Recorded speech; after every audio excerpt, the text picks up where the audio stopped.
Hello and welcome to the class. तो आज अपन स्टार्ट कर रहे थे सीए फाउंडेशन इन्वेंट्री चैप्टर। इस चैप्टर के अंदर सारे आईसीआई के क्वेश्चंस कवर करेंगे अपन। जितने भी आईसीआई के क्वेश्चंस है वो कवर करेंगे, प्लस अपन सारे कंसेप्ट क्वेश्चंस के साथ सारे कंसेप्ट भी रिवाइज करेंगे।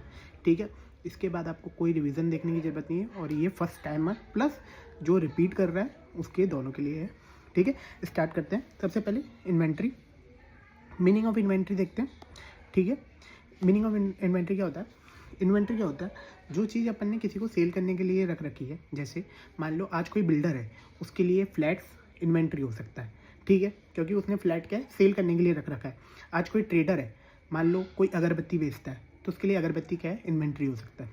ठीक है, या फिर ऐसा भी हो सकता है जैसे आज कोई मान लो कोई चीज़ बनाता है ना, तो जो बनाने के लिए काम आता है, मान लो आज मैं ये कैलकुलेटर बनाता हूँ। ठीक है, अब कैलकुलेटर के अंदर ये कीज़ भी है। ठीक है, ये कीज़ बनाने के लिए काम आती है, तो इस कीज़ को क्या कहेंगे, इन्वेंट्री कहेंगे। ठीक है, ये क्या हो गया, मेरा रॉ मटेरियल।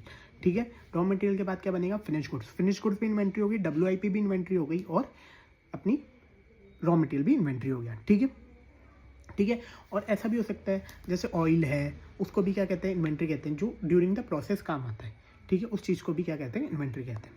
ठीक है, तो सबसे पहले ये देखते हैं types of inventory for manufacturing purpose, raw material, work in progress, finish goods और स्टोर्स एंड स्पेयर्स। जैसे ऑयल, ठीक है, for trading purpose it is tradable goods, जो अपन ट्रेड करते हैं।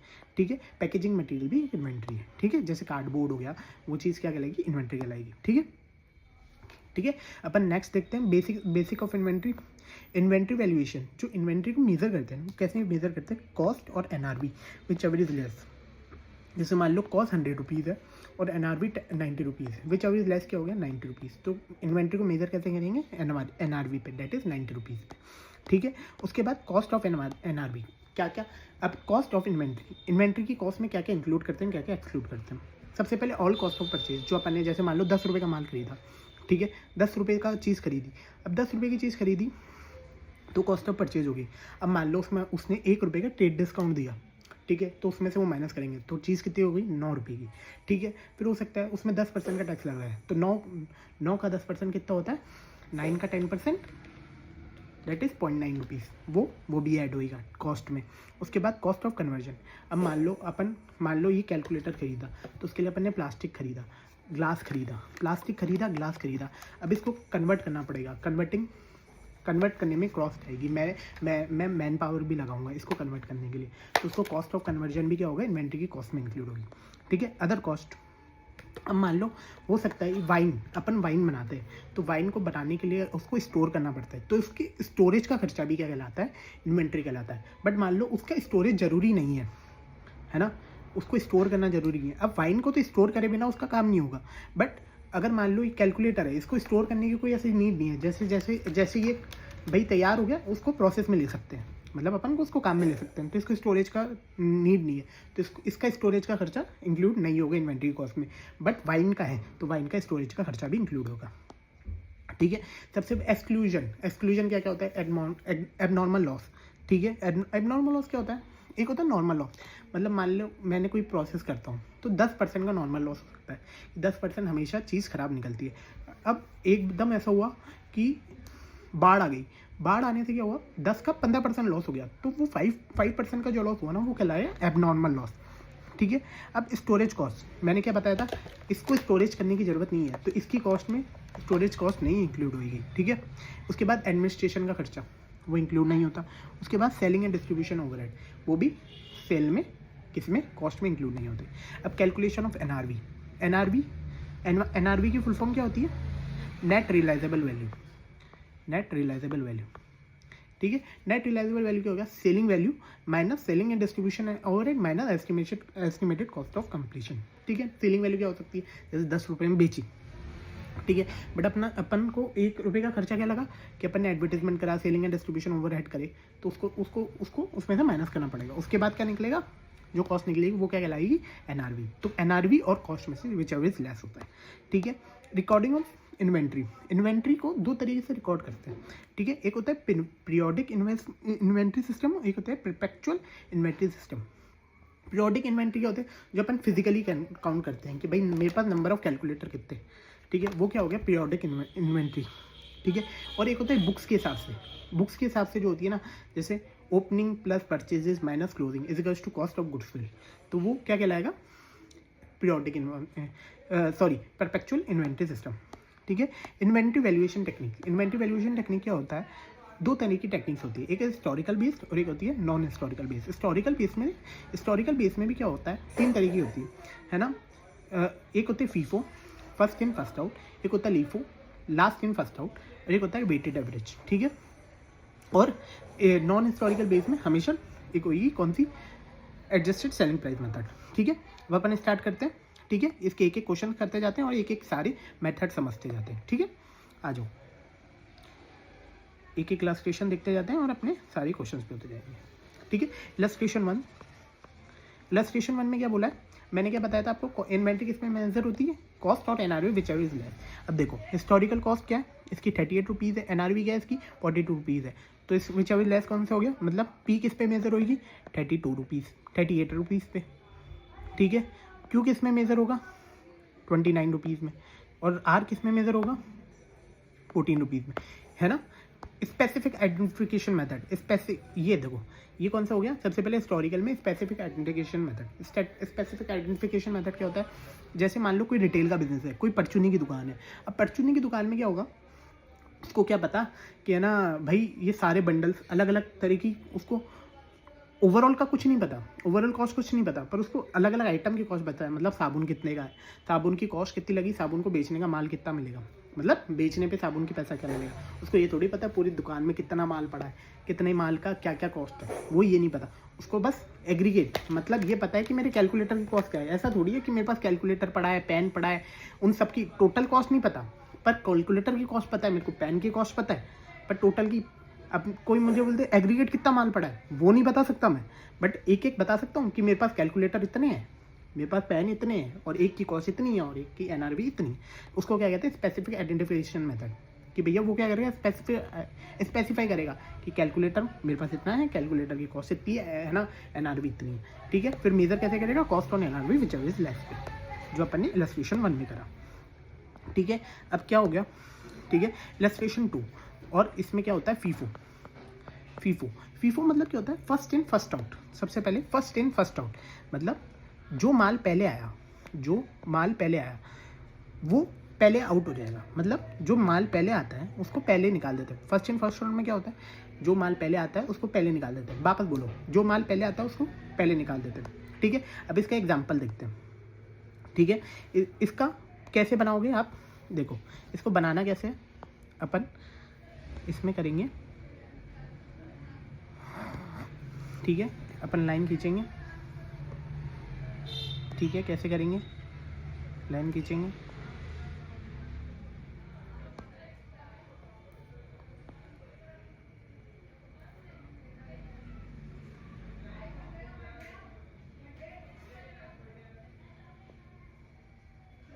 हमेशा जितना अच्छा फॉर्मेट बनाओगे ना, इतने ज़्यादा मार्क्स मिलने के चांसेस होते हैं।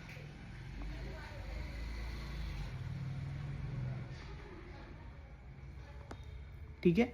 इसको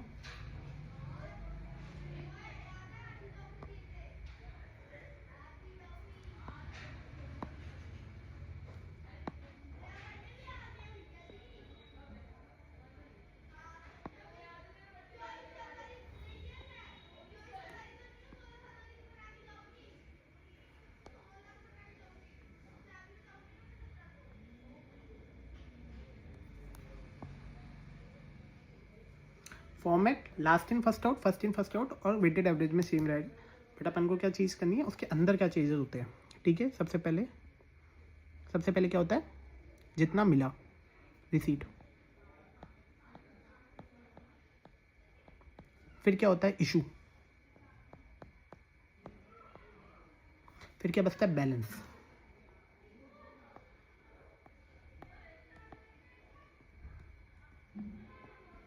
ठीक है। स्टार्ट करते हैं।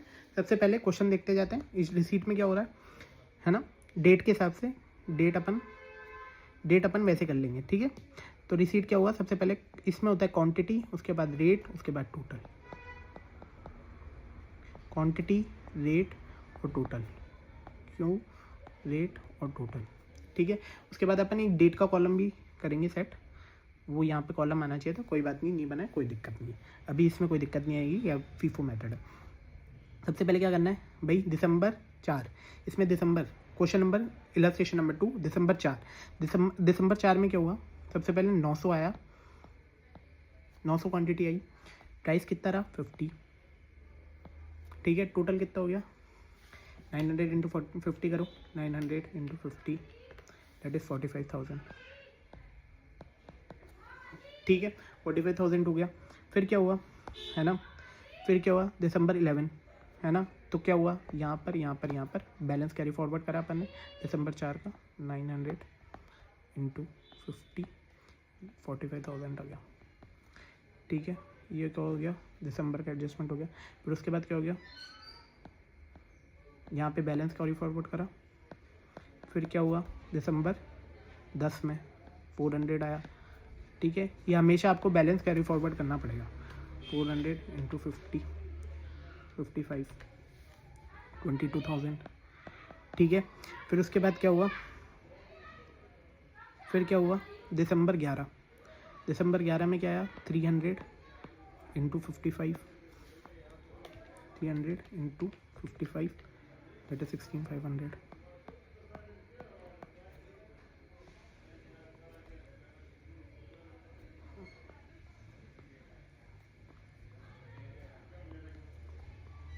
ठीक है, ठीक है। 300 इंटू 55 इक्वल्स टू 16,500। अब क्या होगा है ना, उसने बोला 18th को 1600 इन्वेंट्री चली गई, ठीक है। अब 18th को क्या हुआ, सबसे पहले 1600 इन्वेंट्री चली गई है ना। अब रेट किस रेट पे गई क्वेश्चन आता है, तो भैया अभी अपने पास क्या क्या इन्वेंट्री पड़ी है, 900 यूनिट तो ये पड़ी है, 400 यूनिट ये पड़ी है और 300 यूनिट पड़ी है, तो कितनी हो गई 1600 इन्वेंट्री हो गई। तो किस पे जाएगी भाई, इसमें से 1600 इन्वेंट्री है, 16 इन्वेंट्री जानी है तो 900 इंटू 50 ये जाएगा, 400 इंटू 55 ये वाली जाएगी है ना, और क्या जाएगा 300 इंटू 55 ये वाली जाएगी, ठीक है। बैलेंस क्या बचेगा नील, ठीक है। दिसंबर बैलेंस कब नील हुआ, जब कौन सी तारीख थी, दिसंबर 18th को क्या हुआ, उसने बोला कि भैया इशू कर दो इन्वेंट्री है ना, इसने बोला 1600 यूनिट चाहिए। अब अपन ने देखा कि 1600 यूनिट अपने पास कौन कौन से रेट में पड़ा है, और जो पहले आई वो पहले चली गई, जो बाद में आई वो बाद में चली गई, ठीक है ना। अब अपन आगे चलते हैं।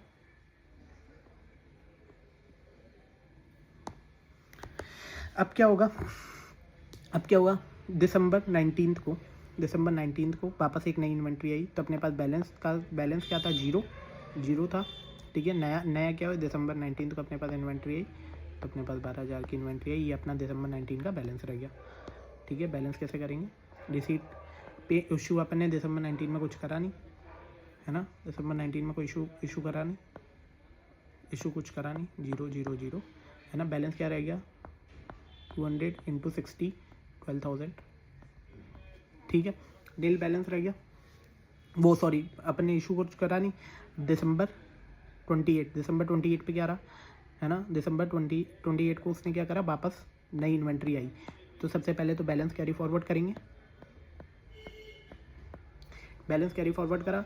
अब अपन नई इन्वेंट्री को रिकॉर्ड करा 800 इंटू 47 पे, 800 इंटू 47 दैट इज 37,600, ठीक है। बैलेंस करा, अब भाई बैलेंस कितना बचा है, बैलेंस देखेंगे अपन 200 इंटू 60 दैट इज़ 12,000 है ना, और 800 into 47 that is 800 into 47 that is 37,600 total balance कितना हो गया 12,000 इंटू 37,600 प्लस 37,600 दैट इज़ 49,600, ठीक है। ये आपका टोटल बैलेंस हो गया, ठीक है। एक बार आंसर चेक कर लो 49,600। अपन को इस मेथड से नहीं करना है, इस मेथड से करना है कि कितना मिला, कितना इशू हुआ, और फिर रिसीट, फिर बैलेंस, फिर दूसरी डेट पे कैरी फॉरवर्ड करना है, फिर उसमें वापस फिर उसमें इशू करना है, फिर वापस रिसीट करनी है, इशू करना है, फिर बैलेंस कितना बचा, रिसीट इशू बैलेंस। फिर कैसे कैसे अपने को भाई फर्स्ट इन फर्स्ट आउट में कैसे इशू होगा, जो सबसे पहले मिली। जैसे 900 इन्वेंट्री पहली बार आई थी तो 900 को सबसे पहले इशू करा, 1600 टोटल चाहिए, उसने कहा भाई मेरे को 1600 टोटल चाहिए, 900 का मैंने पहले इशू करा, फिर उसमें से 400 इशू करी, जैसे 900 और 400 1300 हो गई, फिर उसमें से फिर एक और उसने बोला 1300 300 और चाहिए, 300 और दे दी। ठीक है, अब अपन लास्ट इन फर्स्ट आउट, ठीक है, LIFO last in first out क्या बोला, लास्ट इन, जो सबसे लास्ट में आई वो सबसे पहले इशू होगी। Inventory receipt at last are to be issued at first. ठीक है, जो सबसे लास्ट में आई वो सबसे पहले इशू कर दी। ठीक है, उस चीज़ को क्या कहेंगे, last in first out, last in first out. अभी इसका एक एग्जांपल देख लो दैट,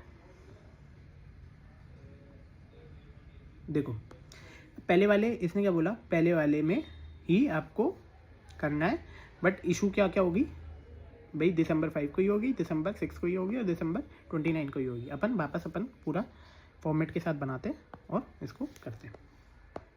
ठीक है, अपन पूरा फॉर्मेट बनाएंगे। ठीक है, ये हो गया अपना डेट का कॉलम। ठीक है, उसके बाद हो गया अपना डेट, फिर उसके बाद हो गया क्वांटिटी, फिर हो गया रेट, फिर उसके बाद हो गया वैल्यू। ठीक है, फिर आएगा क्वांटिटी, रेट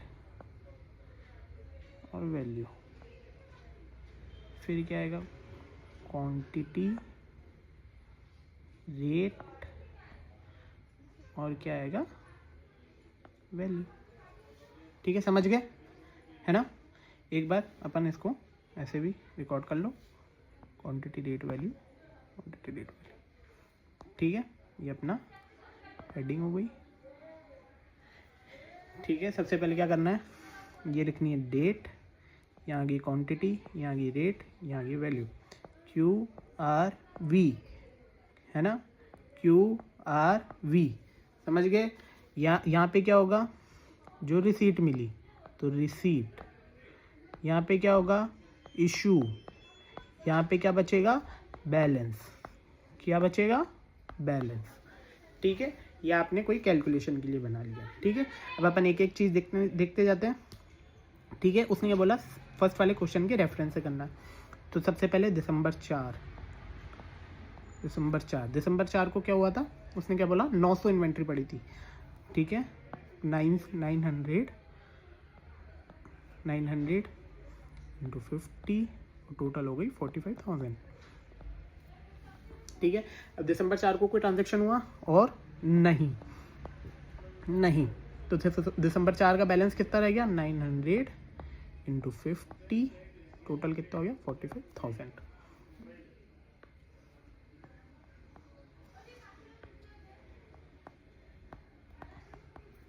ठीक है ना, आगे बढ़ते हैं, क्वेश्चन देखते हैं है ना। उसने क्या बोला, अब क्या बोला उसने, दिसंबर 5 को क्या हुआ, उसने बोला 500 इन्वेंट्री दे दो। ठीक है, तो अपन दिसंबर 5 में सबसे पहले तो ये देखो, दिसंबर 5 में कोई इशू, कोई रिसीट हुई क्या, नहीं, उसने बोला नहीं, तो 900 का बैलेंस आया, 50 का ये आया, 45,000 का ये आया। ठीक है, उसने बोला 500 की 400 इन्वेंट्री दे दो, कितनी बोली थी 500 इन्वेंट्री दे दो, तो मैंने बोला ठीक है ले ले भाई 500, किस रेट पे दे दो, एक ही इन्वेंट्री है, 500 इंटू 50 दैट इज 25,000। बैलेंस कितना बचा मेरे पास, 400 इन्वेंट्री का मेरे पास बैलेंस बचा, 400 इंटू 50 दैट इज 4 5 20,000। ठीक है, ये हो गया दिसंबर 5 है ना। अब क्या बोला उसने, क्या बोला, अब उसने क्या बोला दिसंबर 20 है ना। अब दिसंबर 20 का ट्रांजेक्शन हुआ, उससे पहले क्या क्या हो गया, अपने को दिसंबर 10 को वापस अपने को क्या हुआ, माल आया। तो अभी अपने पास क्या क्या पड़ा था पहले ये देख लेते हैं। इससे पहले अपन वापस एक बार फॉर्मेट बना लेते हैं।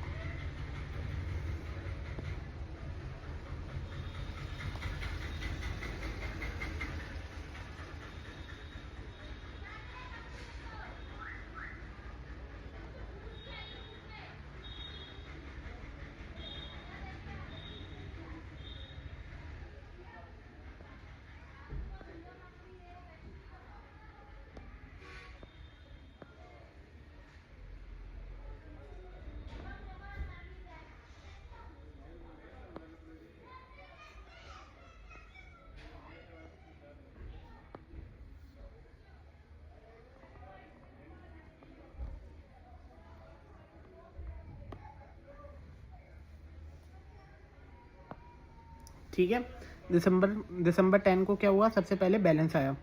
बैलेंस कितना आया अपने पास, 400 इन्वेंट्री पड़ी है। ठीक है, 50 के हिसाब से 20,000 की पड़ी है। ठीक है, अब क्या बोला अपन ने कि भैया दिसंबर 10 को बैलेंस आया, कितना आया भाई, उसने बोला 400 इन्वेंट्री 55 रुपये के हिसाब से, तो 400 इंटू 55 22,000। ठीक है, अब इसने क्या बोला था, 20 तारीख पहले और कोई इशू नहीं हो रही है। ठीक है, ठीक है, तो अपन 19 तारीख, ठीक है ना। अब दिसंबर 10 का बैलेंस कितना रह गया, 400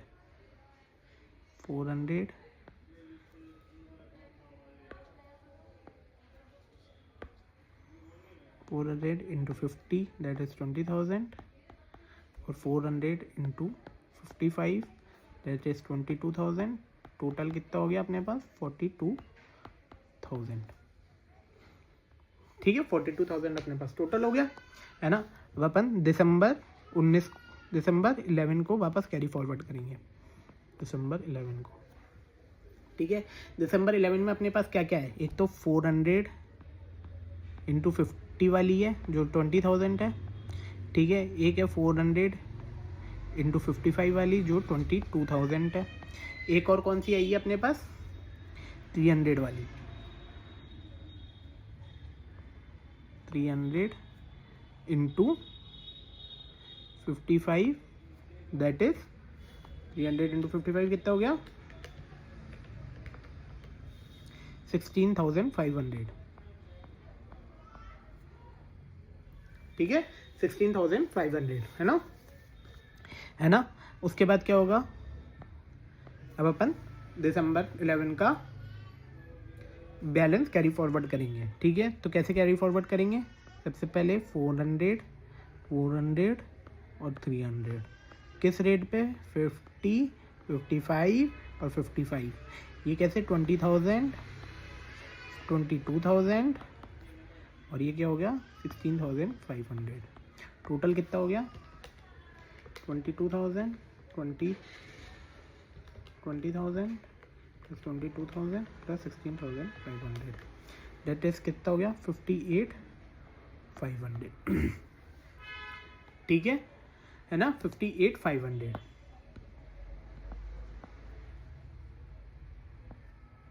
है ना, 58,500।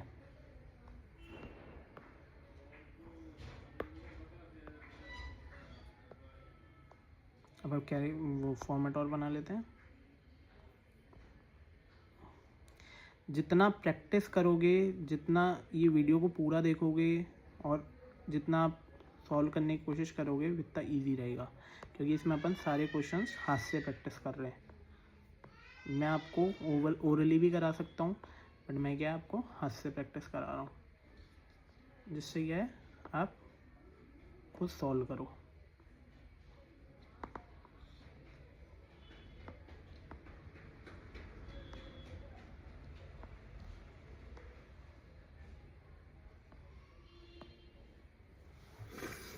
ठीक है, ये हो गया।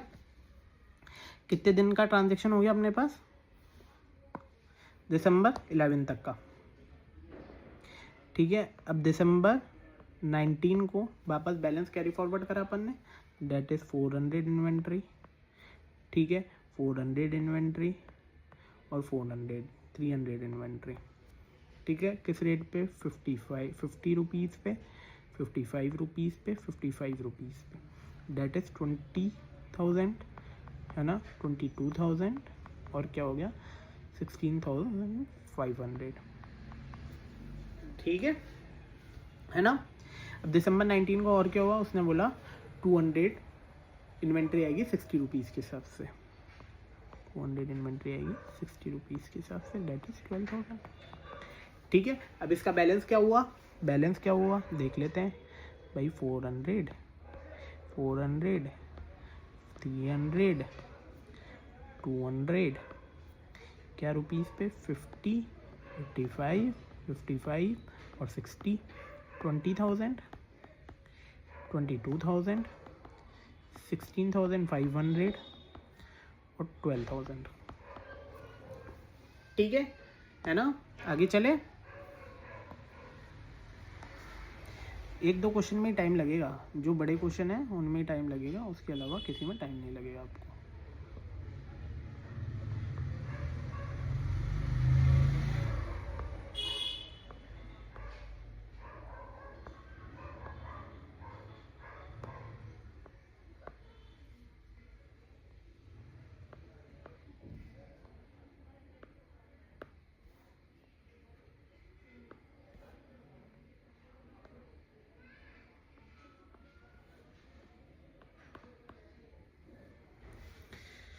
ठीक है, स्टार्ट करते हैं वापस। इसमें क्या हो गया, दिसंबर 20, क्योंकि इसमें क्या बोला था, दिसंबर 20 में 600 यूनिट इशू हो रही है।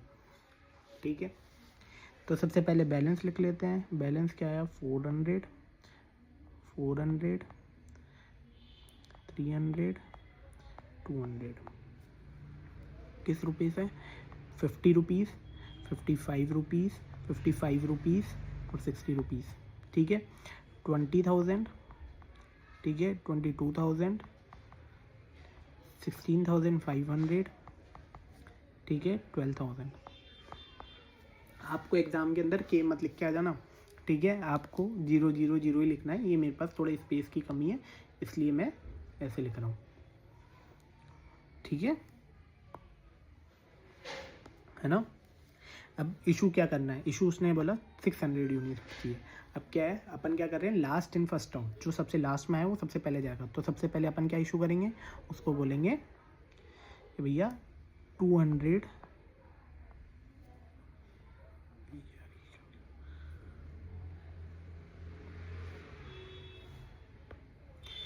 भाई सबसे पहले क्या बोलेंगे, 200 इंटू 60 वाला ले ले। ठीक है, तेरे को टोटल कितनी यूनिट चाहिए, वो क्या बोलेगा, टोटल कितने यूनिट चाहिए, 600 यूनिट चाहिए। 200 इंटू 60 वाला ले ले, तो उसको बोलेंगे अब 300 वाला ले, 300 इंटू 55 वाला ले, 16,500। तो उसने क्या बोला, भाई 100 यूनिट और चाहिए, है ना, तो 100 यूनिट और चाहिए, तो ये लो 100 यूनिट और ले लो आप। उसने कितना बोला, 100 यूनिट कितने रुपए पे देंगे, 55 रुपीज़ पे। ये वाला पहले इशू करा, फिर ये वाला इशू करा, फिर इसमें से इशू करा, है ना। 100 इंटू 55 कितना हुआ, 100 इंटू 55, 5,500। बचा क्या अपने पास, बचा क्या भाई, एक तो 400 इंटू 50, 20,000 वाला बच गया। ठीक है, उसके बाद एक 300 यूनिट सेकंड वाले की बच गई, जो 55 रुपीज़ पे है। ठीक है, 16,500 का ये बच गया। ठीक है, टोटल क्या बच गया, 20,000 इंटू 16,500 प्लस टोटल 36,500 की अभी अपने पास इन्वेंट्री बच गई। ठीक है, नेक्स्ट चलते हैं। उसने क्या बोला अपन को, क्वेश्चन ने, मैं आपको समराइज करा दूंगा पूरा क्वेश्चन। ठीक है,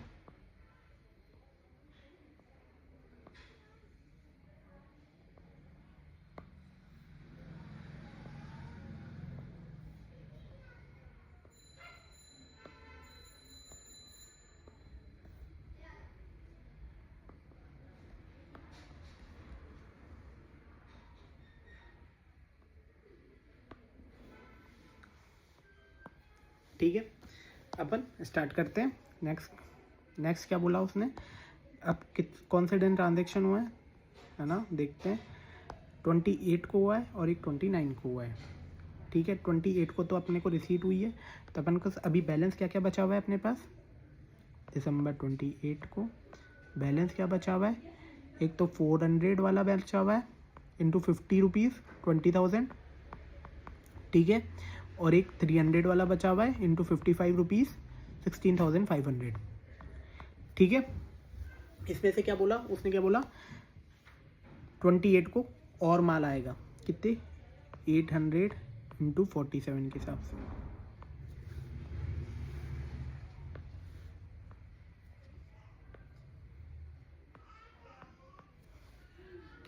ठीक है, 800 इंटू 47 डेट इज 37,600 का माल और आ गया, ठीक है।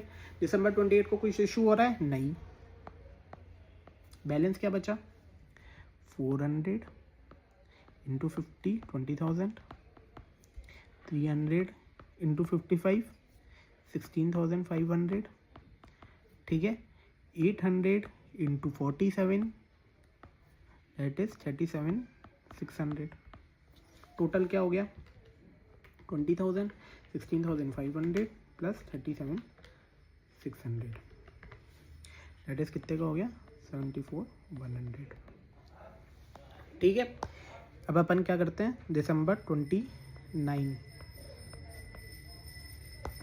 29 को उसने क्या बोला 500 इन्वेंट्री और चाहिए। सबसे पहले बैलेंस कैरी फॉरवर्ड कर लो, बैलेंस में क्या होगा, बैलेंस में क्या होगा 400 300 और 800, ठीक है, क्या मिला 50 55 रुपीज़ 47 रुपीज़, टोटल क्या बैठा 20,000 5,000 प्लस 37,600, ठीक है। अब क्या बोला उसने, इशू करना है कितनी 500 इन्वेंट्री चाहिए, तो 500 किस में से दूंगा, इस 800 वाले में से। क्यों 800 वाले में से, क्यों लास्ट एंड फर्स्ट हो, लास्ट कौन सा आया था 800 आया था, तो क्या इशू करूँगा 500 into 47 that is 500 into 47 500 into 47 that is 23,500। Balance क्या बच गया अपने पास, बैलेंस क्या बच गया देख लेते हैं एक बार, बैलेंस क्या बच गया, बैलेंस क्या बच गया, एक तो 400 बच गया, एक 300 बच गया, और इसमें से 500 में से गया 300 बच गया, किस हिसाब से 50 रुपये के हिसाब से, 55 रुपये के हिसाब से और 47 के हिसाब से। 50 रुपये के हिसाब से कितना हो गया 20,000 50,000, ठीक है, इसके हिसाब से 16,500, ठीक है, इसके हिसाब से कितना हो गया 300 इंटू 47 दैट इज 14,100, टोटल क्या हो गया 20,000 प्लस 16,500 प्लस 14,100, कितना आया 5600, ठीक है। इस क्वेश्चन में क्या ध्यान रखना है, ये अपना आंसर हो गया, ठीक है। क्वेश्चन में क्या ध्यान रखना है कि भैया सबसे पहले तो क्या आ रहा है ना, फिर जो सबसे लास्ट में आ रहा है वो इशू करना है, ठीक है। बैलेंस हमेशा कैरी फॉरवर्ड करना, फॉर्मेट इसी हिसाब से बनाना है, ठीक है ना। जैसे मैंने छोटा छोटा लिखा है, आप भी एग्जाम में या तो वर्टिकल बनाओ, वर्टिकल बनाओगे तो छोटा छोटा लिखना पड़ेगा, हॉरिजॉन्टल बनाओगे तो थोड़ा बड़ा बड़ा लिख सकते हो, ठीक है ना। आंसर देख लो एक बार,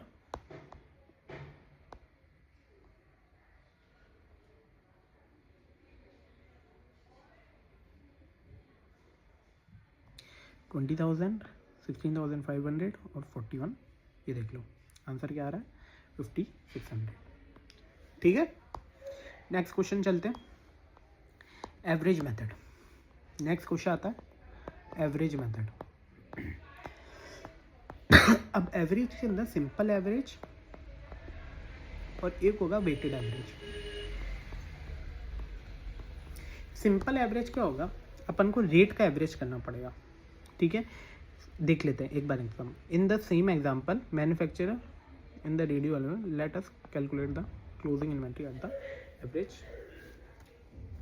प्राइस मेथड, ठीक है। उसने ये बोला क्लोजिंग इन्वेंट्री करो एवरेज प्राइस मेथड के हिसाब से,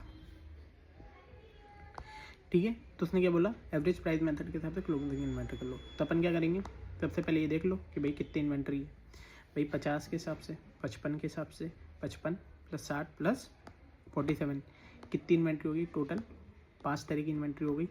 तो एवरेज क्या हो गया इसका 53.4, that is 50 plus 55 plus 55 plus 60 plus 47 divided by 5, that is 53.4।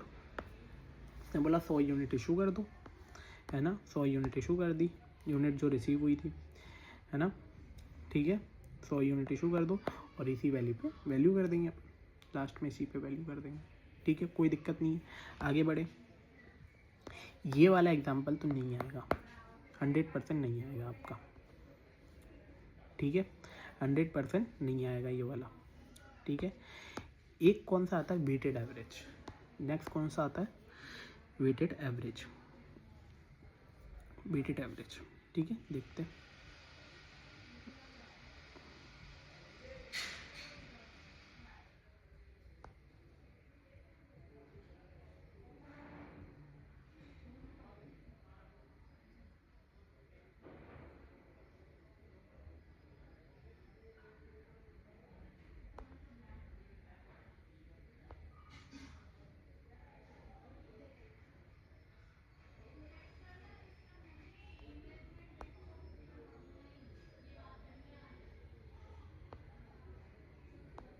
ठीक है, नेक्स्ट कौन सा आ रहा है अपने पास, कौन सा देख रहे हैं अपन, weighted average method, weighted average. Weighted average में कुछ भी ऐसा नहीं है जो आपको याद नहीं हो सकता, ठीक है, ये चीज़ ध्यान रखना। वेटेड एवरेज क्या बोलता है, वेट करो, है ना, वेट कैसे करेंगे, ठीक है, मैं आपको इसी एग्जांपल से समझाता हूँ। भाई 900 मिला, 50 अपन ने रखा, सेकंड वाले में भी ये हुआ, थर्ड वाले में क्या हुआ, अब अपन को क्या हुआ, इसने इशू करा 400 पे ही मिल गया। यहाँ से इस चीज़ को कैलकुलेट करना सिखा देता हूँ तो आपको पता चल जाएगा, ठीक है। क्या हुआ, 400 इंटू 50 की यूनिट्स थी, दैट इज़ 20,000, और एक अपने पास क्या था 400 into 55, that is 400 into 55 that is 22,000। इन दोनों का टोटल करना है, वैल्यू का टोटल, दैट इज़ 42,000, है ना, 42,000 डिवाइडेड बाय 800, ठीक है, ऐसे करना है, 42,000 डिवाइडेड बाय 800 दैट इज 52.5,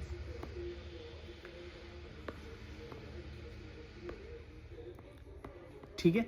अब अपन को क्या करना है, हमेशा 52.5 पे वैल्यू करनी है। जैसे अब अपन जो बैलेंस आएगा ना वो कैसे लिखेंगे, 800 इंटू 52.5 टोटल। अगर अपन को इशू भी करनी है तो क्या करेंगे, 800 मान लो इसमें से 300 इशू होती है तो 300 इंटू 52.5 बैलेंस टोटल, ठीक है। देखिए क्वेश्चन, देखिए अब ये क्वेश्चन देखो, on the basis of the data illustration 2 and 3 calculate the average price method and also a weighted average. Weighted average निकालना है, ठीक है।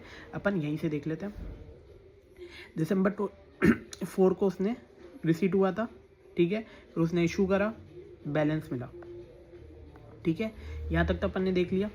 मैंने आपको क्या बोला, यहाँ पर क्या हुआ, फिर रिसीट हुई, है ना, 22,000, बैलेंस क्या हो गया उसने, ये देखो बैलेंस कैसे निकाला, इसका total 42,000 divided by 800 that is 52.5, ये देखो 800 इंटू 52.5 दैट इज़ 42,000, ठीक है।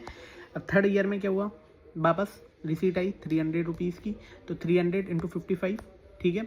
अब क्या हुआ, अपने पास एक तो 800 इंटू 52.5 वाली पड़ी है, दैट इज़ 42,000, है ना।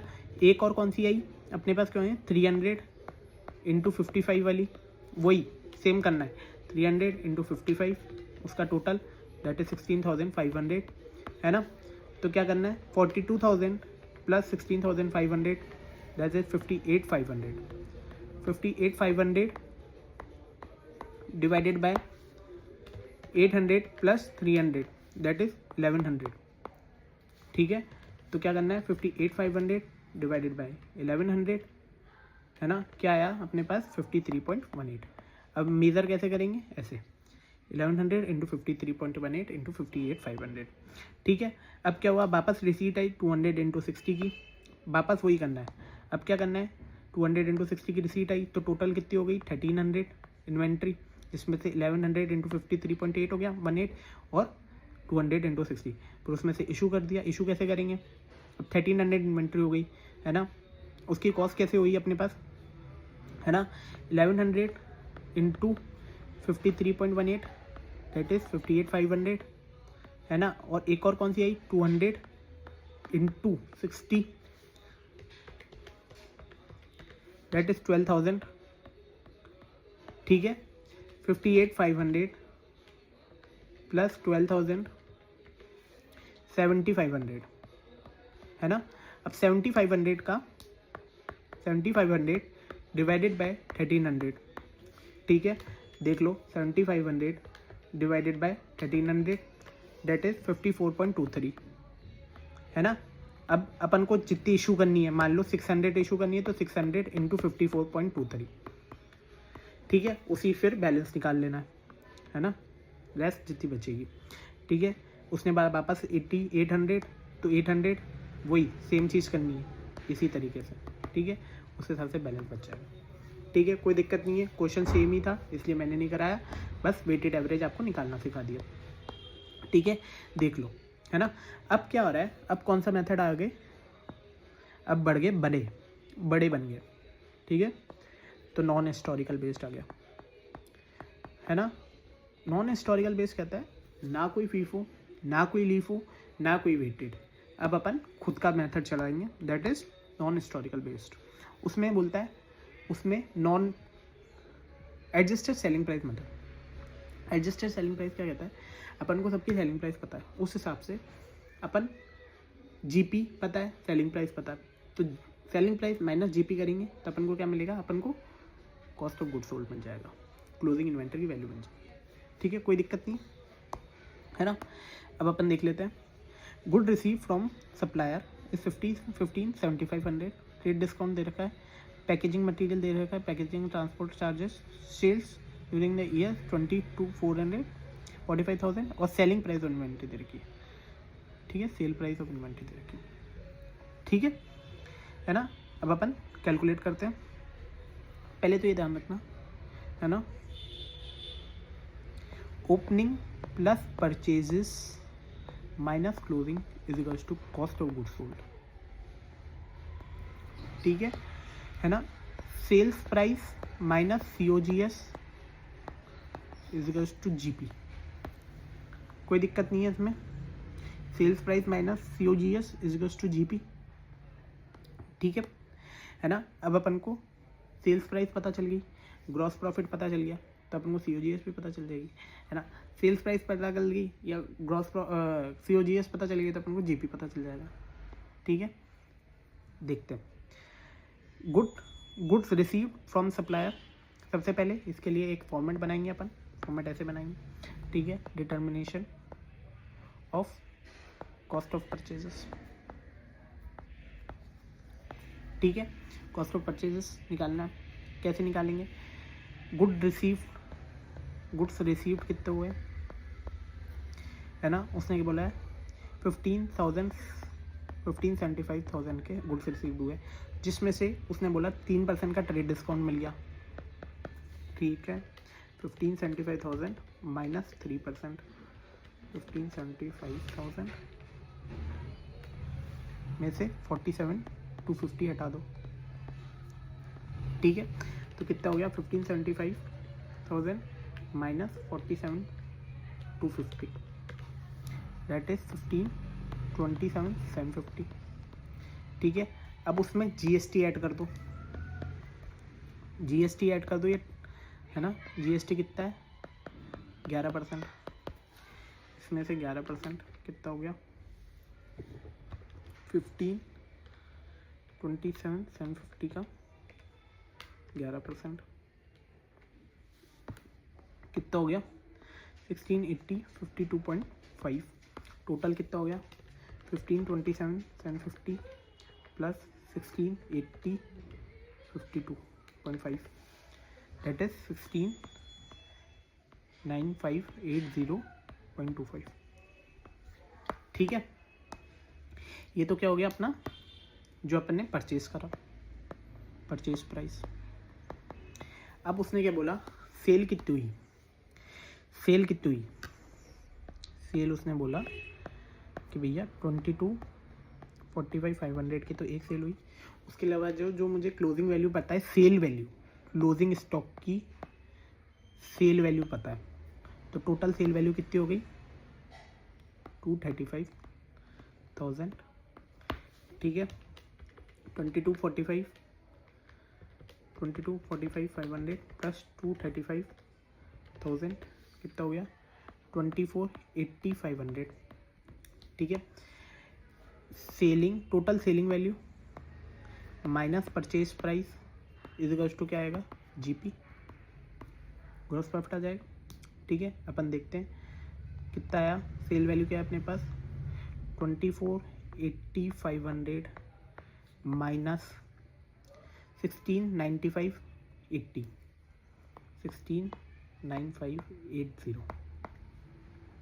ठीक है, 169580 ये ना, ओह अपन ने क्या गलत कर दिया, 11%, ये सही कर रहा है, ओके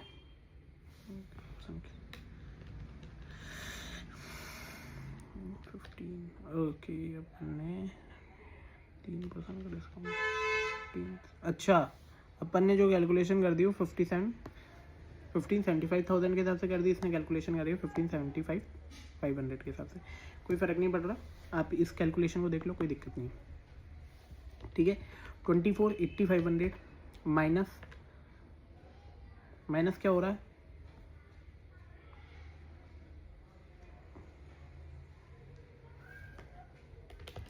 15, 27, 150 plus 16, 80, 52.5, that is 169580, 169580। ठीक है, 2480,500 माइनस 169580, जीपी कितना आ रहा है अपने पास, अपना जीपी अलग कैसे होता है, अच्छा वो एक 500 वाला जो चीज़ हो रही है उसके कारण जीपी अलग आ रहा। ठीक है, तो यहीं से देख लो, कोई दिक्कत नहीं है ना।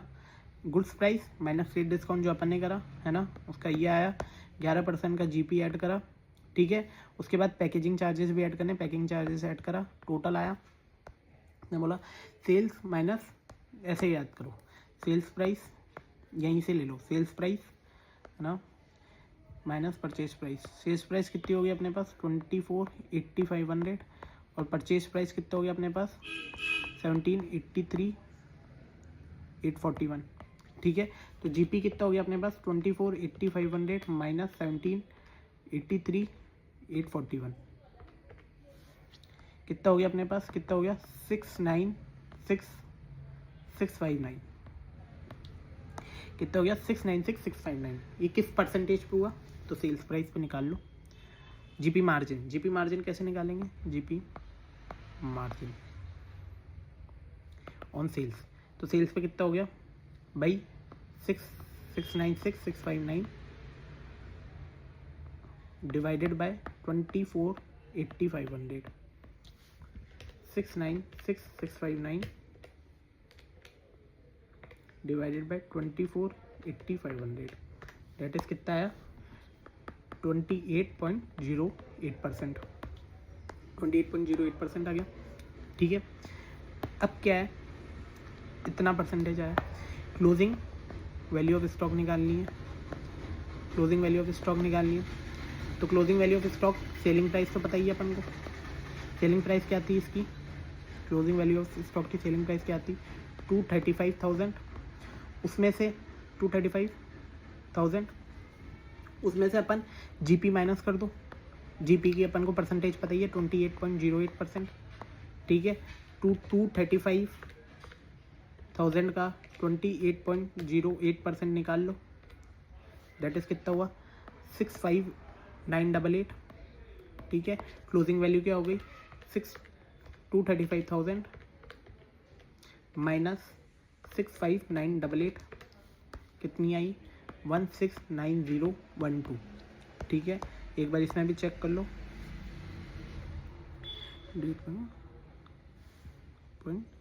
अच्छा, इसने 28.09% ली है, इतना फ़र्क नहीं पड़ेगा। 235,000 into 28.08%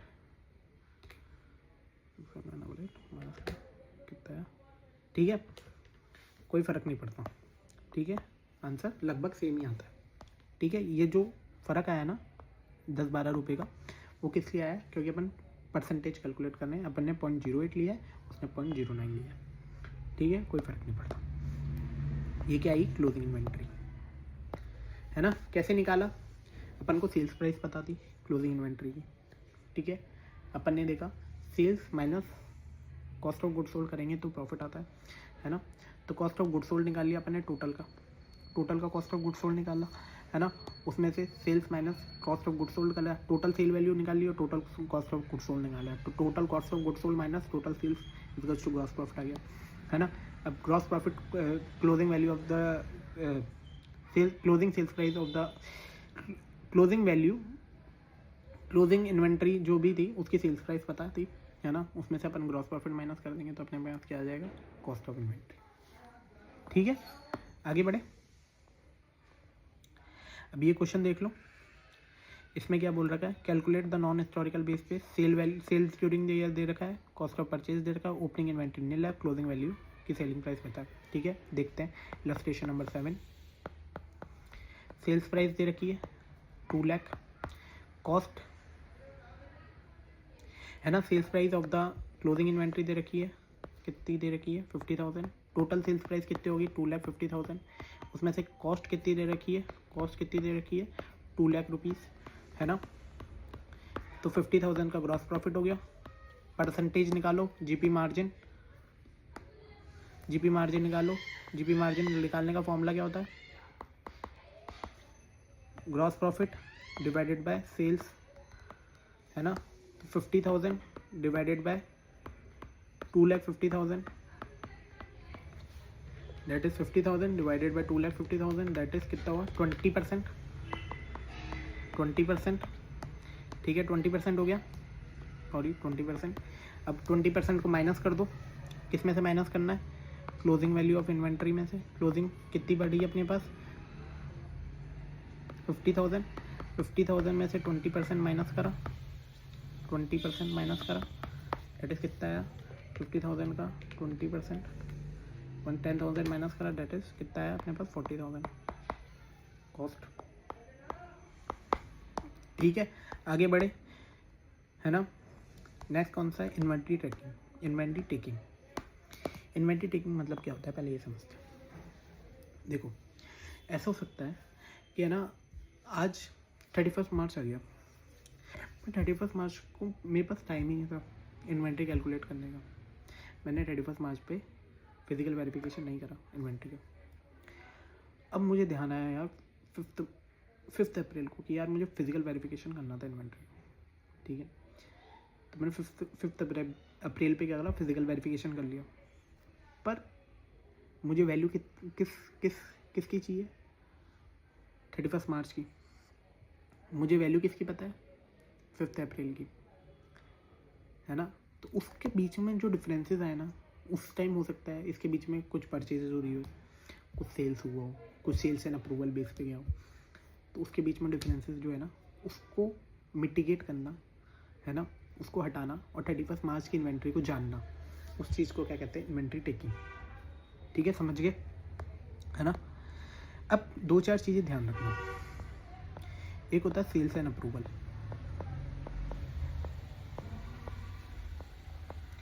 sales and approval basis का मतलब क्या होता है, अपन ने सेल्स कर दी बट अभी अप्रूवल नहीं मिला। ठीक है, सेल्स एंड अप्रूवल बेसिस मतलब क्या होता है, अपन ने किसी को माल भेजा, अपन ने उसको बोला कि यार तू 1 महीने में मेरे को अप्रूवल दे देना, तब मैं जाके सेल्स मानूंगा। तो इसमें जो माल भेज दिया ना, तो भी वो क्लोजिंग इन्वेंट्री में इंक्लूड होगा जब अपन क्लोजिंग इन्वेंट्री निकालेंगे 31 मार्च की। फिजिकल नहीं, क्लोजिंग इन्वेंट्री डिफरेंस है।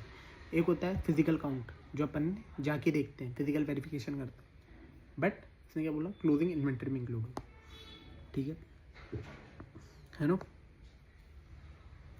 एक होता है purchases.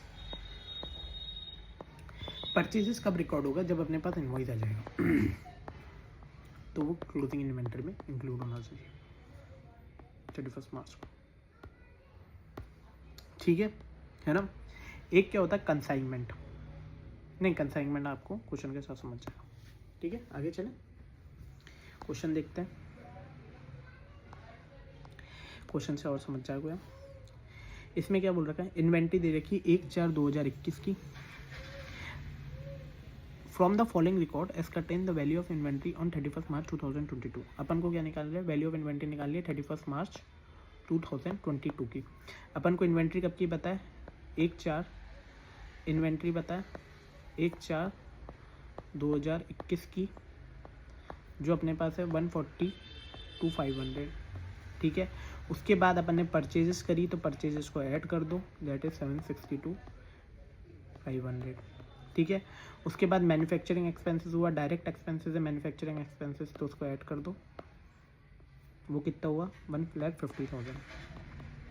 Selling and distribution expenses add नहीं होते, एडमिनिस्ट्रेशन चार्जेस ऐड नहीं होते, फाइनेंशियल चार्जेस ऐड नहीं होते, जब तक वो या तो ऐसी चीज़ हो जब तक भाई उसको यूज़ करने के लिए उसको ये ज़रूरी है कि अपन उसमें फाइनेंशियल चार्जेस करें, बोरिंग कॉस्ट वाला चीज़ है, तो वो चीज़ ऐड होती है, नहीं तो नहीं होती, ठीक है। उसके बाद क्या बोल रखा है, at the time of valuation of inventory of 31 March 2021 a sum of 17,500 was written off on a particular item which was originally purchased for 50,000 and was sold for 45,000, ठीक है। उसने बोला कि भाई ऐसे ऐसे हो रखा, ठीक है। अपने को टोटल सेल्स दे रखी, सेल्स कितने दे रखी है 1245,000, ठीक है। 1245 में से एक ऐसी सेल्स है which was originally purchase for 50,000 and sales for, उसमें से एक नॉर्मल सेल्स है, एक एबनॉर्मल सेल्स है। नॉर्मल सेल्स क्या बोल रही है, एबनॉर्मल सेल्स। एबनॉर्मल सेल्स कौन सी है 45,000 की, और नॉर्मल सेल्स कौन सी होगी 12 लाख कितने 12 लाख रुपीज़ की।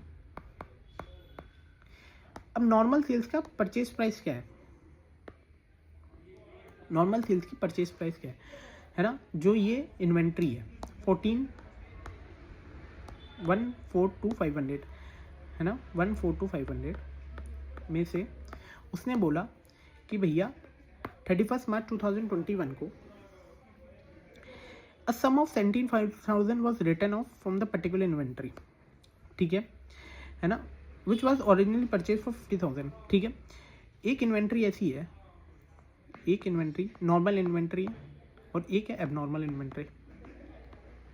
एबनॉर्मल इन्वेंट्री क्या है, जिसको 50,000 में परचेज करा था, उसमें से 17,500 की ख़राब हो गई तो उसको हटा दिया, ठीक है।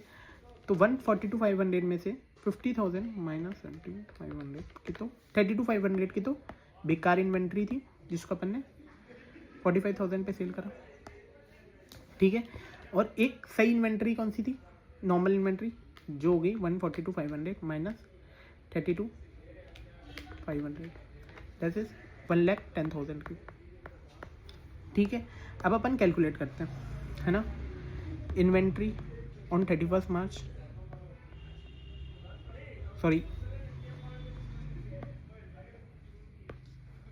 इन्वेंट्री ऑन 1 अप्रैल 2021, नॉर्मल वाली लेनी है, नॉर्मल वाली कितनी होगी 1,10,000 की,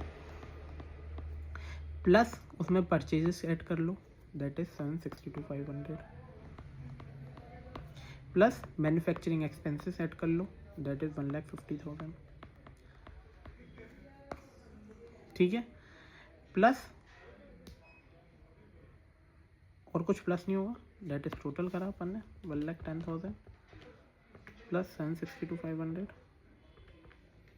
प्लस 1,50,000, दैट इज 10,22,500, है ना।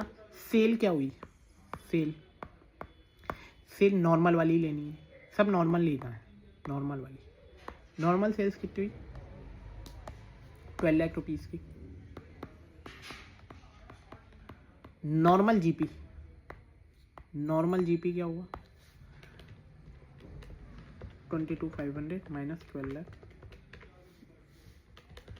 12 lakh minus 10, 22,500 that is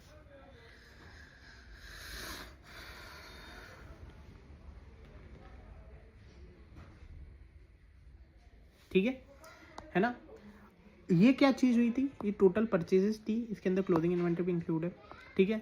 GP उसने क्या बोला 20% का जीपी है, 12 लाख का 20% जीपी है, दैट इज जीपी कितना हो गया 12 लाख का 20% ऑफ सेल्स है। ये चीज़ ध्यान रखना 20% ऑफ सेल्स है या फिर कॉस्ट है, ठीक है। मैंने क्या बताया था आपको, opening plus purchases minus closing is equals to COGS, sales minus COGS is equals to GP, ठीक है। GP अपन को पता है कितनी है 2,40,000, ठीक है। सेल्स अपन को पता है कितनी है 12 लाख रुपीज़, ठीक है। तो COGS कितनी हो जाएगी, COGS कितनी हो जाएगी 12 लाख माइनस 2,40,000 दैट इज 9,60,000,